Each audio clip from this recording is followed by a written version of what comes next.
सभी भाई बहनों को मेरा नमस्कार।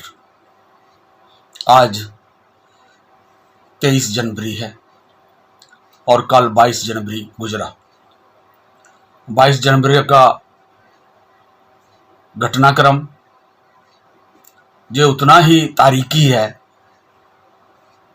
जितना हम 15 अगस्त 26 जनवरी समझते हैं सामाजिक तौर पर और देश के पैमाने पर। 22 जनवरी को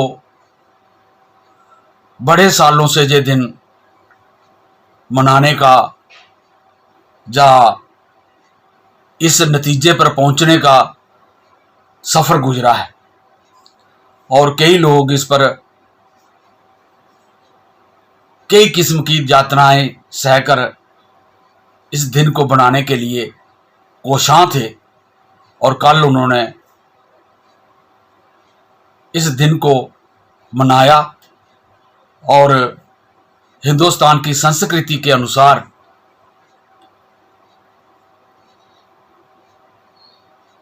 राम के नाम पर एक मंदिर बनाकर उसे प्रतिष्ठान करने का अवसर लाया, जिसे हमारे आदरणीय प्राइम मिनिस्टर नरेंद्र मोदी जी ने मुख्य जजमान होने के नाते उसका दर्पण में अपना रोल प्ले किया। इसमें कई किस्म के झगड़े, अंतर्विरोध और फैक्ट्स आए सामने, लेकिन उन सबको छोड़ते हुए, बहस में रहते हुए, चाहे वो मंदिर का पूर्ण निर्माण ना होने का फैक्ट था, चाहे पोष मास होने का फैक्ट था, चाहे जजमान मुख्य जजमान बनने का फैक्ट था, या शंकराचार्य का उसमें शामिल ना होने का फैक्ट था, और अलग अलग विचारों से बनी हुई संस्थाएं देश में राजनीतिक, सामाजिक और इंडिविजुअल व्यक्तिगत तौर पर इस पर अलग अलग राय रखने वाले लोगों का आपस में सारा दिन बहस मुहासा रहा। इसमें जे लोग भी हैं शंकराचार्य जो नहीं आए, अडवाणी का नाम भी आ रहा है जो ना आ पाए, और हमारे प्राइम मिनिस्टर जी और मोहन भागवत जी भी दिखाई दे रहे हैं। ये अलग अलग किस्म की जो बातें हुई, जो फैक्ट्स आए, उन सब का ये दर्पण है। उसके बाद सवाल उठता है कि ये ठीक हुआ या गलत हुआ। इस पर यह भी सवाल उठता है कि ये आज वक्त की जरूरत थी या ना थी, या देश को इस वक्त क्या जरूरत है, या देश में आज क्या होना चाहिए था। ये भी आज डिस्कशन में है। आज पेपरों में भी अलग अलग किस्म की राय आ रही है, यूट्यूब में बनकर भी आ रही हैं, और जो व्यक्तिगत बातें हो रही हैं उसमें भी हो रहा है। क्या वाकया सचमुच देश को इसी रास्ते पर चलना चाहिए? क्या ये रास्ता हमें ठीक दिशा दे पाएगा? इस पर हो सकता है सबकी अलग अलग राय, और उस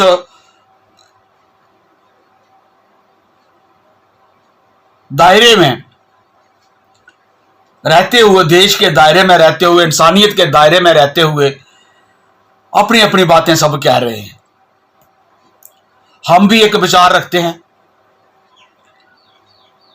और लगातार देश के विकास में, देश को समझने में और दुनिया के पैमाने पर हो रही प्रतिक्रियाएं, जो व्यवस्थाएं बदल रही हैं या जहां पर ये दुनिया पहुंच रही है, उसे समझने का हम भी प्रयास करते रहते हैं। आज अंतर्राष्ट्रीय युग में जहां तमाम दुनिया के देश अंतर्निर्भर हो चुके हैं और एक कारपोरेट पूंजीवाद में के तहत सभी सरकारें उसकी नतमस्तक हो चुकी हैं, सवाल तो उठता यह है कि हम उसका जवाब दें। गरीबी बढ़ रही है, हम उसका जवाब दें। बेरोजगारी बढ़ रही है, हम उसका जवाब दें। किसानों का, महिलाओं का, प्लेयरों का, या बहुत से मसले हमारे देश में उठ रहे हैं। दुनिया के पैमाने पर जंगें हो रही हैं। हमारे देश में असंतुष्टि है। रोज कोई ना कोई आंदोलन दिल्ली चल रहा है, रियासतों में चल रहे हैं, बुलडोजर चल रहे हैं, घर उखाड़े जा रहे हैं। ये सारी प्रतिक्रियाएं जो हो रही हैं, जो वास्तविकता हमें दिखाई दे रही हैं, उस पर सोचने की जरूरत है। 75 वर्ष हमारे आजादी के हो गए हैं और हमने गोल तय करना था कि हम हर बच्चे को पढ़ाई दे सके, हर बच्चे को नौजवान होने पर उसे हाथ में काम हो, हर बूढ़े को जीने के लिए पूरा आसरा बना हुआ हो, रहने के लिए छत हो। ये एक अच्छी इंसानियत की तरफ बढ़ने वाली एक सोच थी। संविधान में हमें अहिंसा, सभी धर्मों को बराबर का दर्जा, इज्जत और देश को धर्म से ना चलाते हुए संविधान से चलाना था और संविधान से चलाते आ रहे थे। लेकिन कुछ वर्षों से उस संविधान को खतरा हो चुका है। खतरा उन उन्मादों से होता है जब ऐसे ऐसे एक तरफ राम राज्य का प्राण प्रतिष्ठान हो रहा है और दूसरी तरफ हाथों में हथियार लेकर, पिस्टल लेकर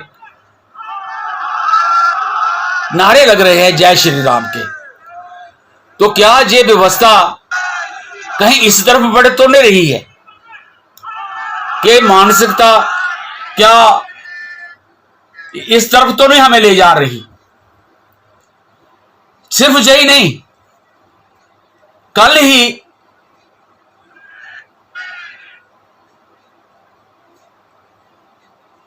इस का उच्चारण होते हुए इसके साथ ही अभी ये लोग राम राज्य की तरफ देख ही रहे थे। राम मंदिर जो बन रहा था उसके राम राज्य की शक्ल में देख रहे थे। तो हमारे असम के चीफ मिनिस्टर साहब का एक ट्वीट किसी पत्रकार के जवाब में आ गया। पत्रकार ने पूछा कि असम में एक जनवादी आंदोलन चल रहा है जिसे न्यायिक आंदोलन के नाम पर एक पार्टी, देश की बड़ी पार्टी जिसने 50 साल से ज्यादा राज किया हुआ है, वो चला रही है और उस पर ऐसे ही लोगों का जिनके हाथों में पिस्टल और वो हैं, डंडे हैं, ऐसे ही लोगों ने उन पर हमला कर दिया। तो पत्रकार ने पूछा चीफ मिनिस्टर से कि ये क्या हो रहा है, तो उनका जवाब क्या था? रिटर्न ट्विटर पर लिखकर जवाब दिया कि ये राम राज्य है। तो क्या इससे हमारे देश की, हमारी सरकार की जो दृष्टिकोण है, दुनिया क्या समझेगी? ये सचमुच राम राज्य में ऐसा होगा? जहां राम का मंदिर बन रहा है, उसके साथ ही उस खुशी में पिस्टल लेकर, डंडे लेकर राज्य बनाने का माहौल बन रहा, डराया जा रहा है। और दूसरी तरफ एक रियासत के मुख्यमंत्री ये जवाब दे रहे हैं कि जो ऐसा हो रहा है, चाहे वो अयोध्या में हुआ या आसाम में हुआ, गुवाहाटी के में हुआ, उसका जवाब यह है कि ये माहौल जो बन रहा है ये राम राज्य है। तो अगर ऐसा राम राज्य बनाना होगा तो देश की 140 करोड़ आबादी को, जो रंग, अलग अलग रंग, नस्ल, बोली, तहजीब, संस्कृति, धर्म से मिलकर जो देश बना हुआ है, क्या उसको आज खतरा नहीं हुआ? क्या वो खतरा महसूस नहीं कर रहे? क्या ये प्राइम मिनिस्टर को सोचना नहीं चाहिए? क्या जो हुकूमत कर रही पार्टी है, उसके हर वर्कर को, हर प्रतिनिधि को सोचना नहीं चाहिए? जो उनके पीछे जो वैचारिक एक संगठन है आरएसएस, जो कुछ ना होते हुए, देश के किसी इलेक्टेड कमेटी का कोई मेंबर ना होते हुए, छोटा से छोटा पंचायत का मेंबर भी ना होते हुए, जेड सिक्योरिटी लेकर इस देश की इकॉनमी का इस्तेमाल कर रहे हैं, आर्थिक इस्तेमाल कर रहे हैं। और मंदिर में के निर्माण में और जो प्राण प्रतिष्ठान हुआ, उसमें गेस्ट होकर मंदिर के अंदर गर्भगृह में जाने का अधिकार उनको ही मिल रहा था, देश की राष्ट्रपति को नहीं मिल सकता था।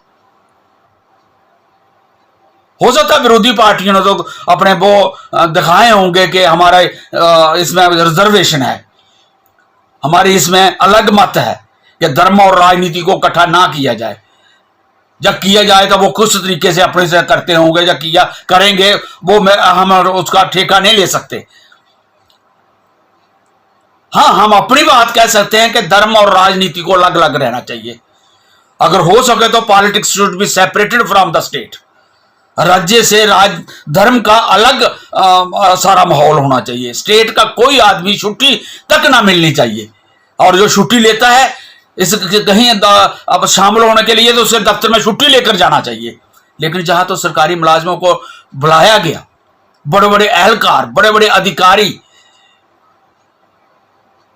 छुट्टी उनको सरकारी हुई, उनके खर्चे उठाए गए, जहाजों के खर्चे, रेलों के खर्चे, किराए के खर्चे, सरकारी खर्चे पर पहुंचे। तो क्या ये हमारा देश लोकतांत्रिक या संविधान के प्रियम्बल के तहत चल रहा है? ये देश को खतरा है। असल में ये जो कल की तारीख है 22 जनवरी की, ये इस हद तक समझने की जरूरत है कि आने वाला वक्त देश की 140 करोड़ आबादी की भिन्नता को कहीं बिखराव में ना ला दे। जो एकता की शक्तियां हैं, जो मानवतावादी है, तर्कशील हैं और संविधान के तहत चलने वाली हैं, संविधान को संभाल कर रखने वाली हैं और उसके प्रियम्बल को जो उसके असूल है सोशलिज्म के, सेकुलरिज्म के, डेमोक्रेसी के, रिपब्लिक के और यूनियन ऑफ इंडिया के, फेडरलिज्म के, जिसमें हर इकाई को यूनियन से लेकर दिल्ली सरकार जो यूनियन गवर्नमेंट बनती है उससे लेकर नीचे गांव तक उसके फेडरल की पॉलिटिकल, आर्थिक और राजनीतिक ताकतें उसके हाथ में दी जाए, विकेंद्रीकरण किया जाए, फेडरलिज्म नीचे तक लाया जाए, बजाय इसके कि हम केंद्रीकरण की तरफ बढ़ रहे हैं। मुझे खतरा है इस बात का। सबका जम्मू कश्मीर हिंदी साप्ताहिक समाचार पत्र की वेबसाइट, यूट्यूब व फेसबुक पर जाकर लाइक, फॉलो व सब्सक्राइब करें ताकि आपको हर पल की ताज़ा अपडेट अपने मोबाइल पर मिल सके। भाई साथ में हर छोटे बड़े क्षेत्र की खबर हम तक पहुंचाते हैं। मैं तो बड़े चैनल देखता भी नहीं क्योंकि सब कुछ यही मिल जाता है। और एक बात और, सबका जम्मू कश्मीर चैनल को पत्रकारों की आवश्यकता है। अगर आप रिपोर्टर हैं तो स्क्रीन पर दिए नंबर पर कॉल करके तुरंत संपर्क करें। और मैं अपने सारी हिंदुस्तान की जनता से जे निवेदन करना चाहता हूं कि अगर वो इकट्ठे होकर एक तर्कशील मानवतावादी सामाजिक सोच को लेकर नहीं बढ़े अगर, तो कल को सिर्फ Jammu Kashmir union territory state से बन गई तो सिर्फ जम्मू का मत सोचो, सारे हिंदुस्तान में सभी यूनियन टेरिटरी हो सकती हैं और लेफ्टिनेंट गवर्नर सेंटर के आकर वहां पर उसकी नुमाइंदगी करेंगे और जो यूनियन गवर्नमेंट है असल में वो केंद्रीय सरकार बन जाएगी। ये तो हमने अपने स्वभाव से, अपने बोलेपन में, अपने ना समझी में यूनियन गवर्नमेंट को कहते कहते कहते कहते केंद्र केंद्र केंद्र केंद्र कहते कहते केंद्र बना दिया। दरअसल सेंट्रल गवर्नमेंट नहीं है जी, सेंट्रल मिनिस्टर नहीं होता है, केंद्रीय मंत्री नहीं होता है, मिनिस्टर यूनियन मिनिस्टर होता है, यूनियन गवर्नमेंट है। और यूनियन गवर्नमेंट का मतलब है कि स्टेटों की गवर्नमेंटों के पास अलग उसकी पावरें होती हैं कुछ, लेकिन अगर हमने मानसिक तौर पर ये एक्सेप्ट कर लिया अगर कि केंद्रीय सरकार है, तो मानसिक तौर पर समझने के अमली तौर पर कहीं एक ही सरकार ना हो जाए केंद्र में और बाकी सब यूनियन टेरिटरी जो लेफ्टिनेंट गवर्नर उसको रिप्रेजेंट करेगा और ये राज्य सिस्टम चलेगा। ये कल वाला दिन कोई छोटा दिन नहीं हुआ है, बहुत बड़ा दिन है दोनों तरफ से। जो धर्म अनुवाद में थे, जिन्होंने राम मंदिर बनाकर एक अपनी सांस ली, चाहे उसमें कितनी उनकी अंदर की आपस में झगड़े भी रहे, आपस में दूरियां भी हैं, चाहे वो लाल कृष्ण अडवाणी हो, मनोहर जोशी हो, विश्व हिंदू परिषद हो, शंकराचार्य हो, या अपने सरकार के कुछ मंत्री हो, या प्रेसिडेंट ऑफ इंडिया को नहीं बीच में लाना, ये सब उनके अंतर विरोध हो सकते हैं। लेकिन असल में इस बात में वो कामयाबी लेना चाह रहे हैं जब मिल रही है कि धार्मिक अनुवाद या धार्मिक तौर पर लोगों को उस्काया जा सकता है और लोग उसमें आकर फंस सकते हैं कि कल को आने वाली जो उनकी जरूरतें हैं वो पूरी हो सकती हैं। सबसे बड़ी जरूरत तो ये है 22 जनवरी से निकल रही है कि वो 24 की इलेक्शन का एजेंडा सेट करना चाह रहे हैं और जो 2024 की इलेक्शन आ रही है लोकसभा की, उसके लिए यही एजेंडा अब शुरू हो गया। कल के प्राइम मिनिस्टर की स्पीच का अगर कोई बारीकी से अगर कोई सोचेगा, उसमें जो तरीकेकार से कहा गया कि आज के बाद क्या होने वाला है, वो बड़ी बारीकी से सोचना पड़ेगा और बड़ी गहरी सोच के साथ उसे पहचानना पड़ेगा। मैं सभी दोस्तों से, सभी साथियों से और पूरी जनता से, जो राजनीतिक कार्यकर्ता हैं, जो राजनीतिक ताकतें हैं, उनको जरूरत है आज इस बात को समझने की, सभी पार्टियों को समझने की जरूरत है। इसमें कोई दो राय नहीं है कि राहुल गांधी ने एक लकीर खींची है कि हमें देश में धर्म अनुवाद सरकार चाहिए, जहां हमें धर्म और राजनीति को अलग करके काम करने की जरूरत है। उनको पहले लोगों ने ऐसे देखा, हम जैसे लोगों को छोड़कर कई लोगों ने ऐसा कहा कि देखो जी उनको जाना चाहिए था, उनमें को शामिल होना चाहिए था, उनको ये करना चाहिए था, लेकिन उन्होंने एक लकीर खींचकर साबित कर दिया कि देश में जरूरत है अगर भिन्नता को एकता रखने की, देश में अगर जरूरत है कि एक डेमोक्रेटिक सेकुलर सोशल रिपब्लिक बनाने की, तो हमें धर्म को अपने तक रखने की जरूरत है, जाति तौर पर अपने अंदर रखने की जरूरत है, दरवाजे के अंदर हर एक को। अगर वो पॉलिटिक्स में है और जब वो स्टेट में काम कर रहा है एज ए अधिकारी, उसकी शक्ल और उसकी अकल संविधान के तहत चलनी चाहिए, उसका लाना बाना भाषा संविधान के तहत चलनी चाहिए। हाँ, कल को उस छोड़कर आ जाता है उस पदवी को, चाहे वो अधिकारी है या राजनीतिक है, फिर वो अपने घर आकर जिस तरीके में, जिस भाषा में, जिस वेश में, जिस भूषे में रहना चाहे वो रहे। लेकिन एक सरकार का, डेमोक्रेटिक सेकुलर रिपब्लिक देश का एक ढांचा है, एक भाषा है, तय है ना उसमें। कैसे हमने देश को चलाना है?